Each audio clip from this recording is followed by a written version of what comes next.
বাংলাদেশ জামাত ইসলামী সেই সোনার মদিনার মডেলে সোনার বাংলাদেশ বিনির্মাণ করব আমরা সবাইকে নিয়ে।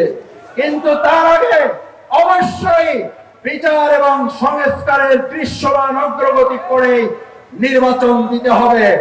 নির্বাচনের জন্য জামাত ইসলামী রাজনীতি করে, এটা ঠিক, কিন্তু যেন তেন কোন একটা নির্বাচন বাংলাদেশে আর হতে দেওয়া হবে না। আমরা 2024 সালের জুলাই আগস্ট গুলির সামনে বুক পেতে দিয়েছিলাম, বুলেটের বিরুদ্ধে লড়াই করেছি। এবার ব্যালটের বিপ্লবের জন্য আরেকবার বুকের সামনে গুলি ধারণ করে ভোট ডাকাতদের আমরা প্রতিহত করবই।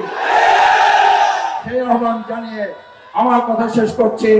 সুবহানাকাল্লাহ।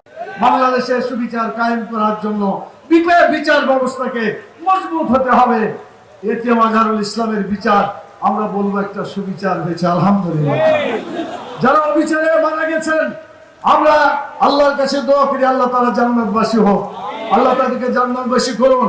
কিন্তু তাদের জীবনকে যেভাবে তারা অন্যায়ভাবে হত্যা করেছে, এর বিচার ওই দল এবং তাদের সাথে যারা জড়িত সকলের বিচার হওয়া দরকার।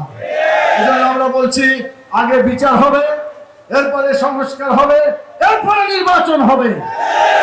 যারা বিচার চায় না, যারা বসুন্ধরা ডায়াপেন্ট এখন আরো উন্নত। এই hot air through top sheet দ্রুত শোষণ করে সোনামণিকে দেয় কোমল অনুভূতি।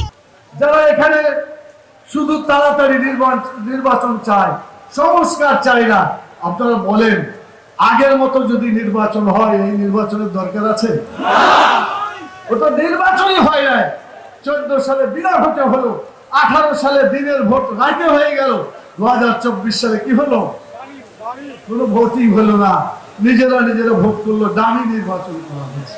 তাদের কথা হলো আমার ভোট আমি দিব, কথা ছিল যাকে ইচ্ছা তাকে দিব, কিন্তু তাদের স্লোগান ছিল আমার ভোট আমি দেব, তোমার তাও আমি দিব। এইভাবে তারা ভোটকে ধ্বংস করে দিয়েছে। অতএব ভোট ব্যবস্থাকে, নির্বাচন ব্যবস্থাকে জীবন্ত করতে হবে। মৃত গণতন্ত্র, মৃত ব্যবস্থা দিয়ে দেশে নির্বাচন হলে জনগণের প্রতিফলন হবে না। কথা ঠিক কিনা বল?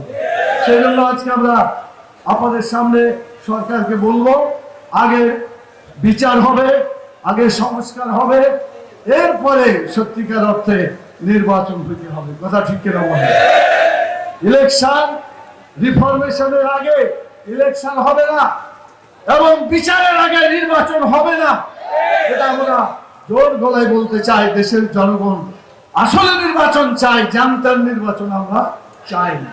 সংগ্রামের সাথী বন্ধুগণ, আপনারা কষ্ট পাচ্ছেন।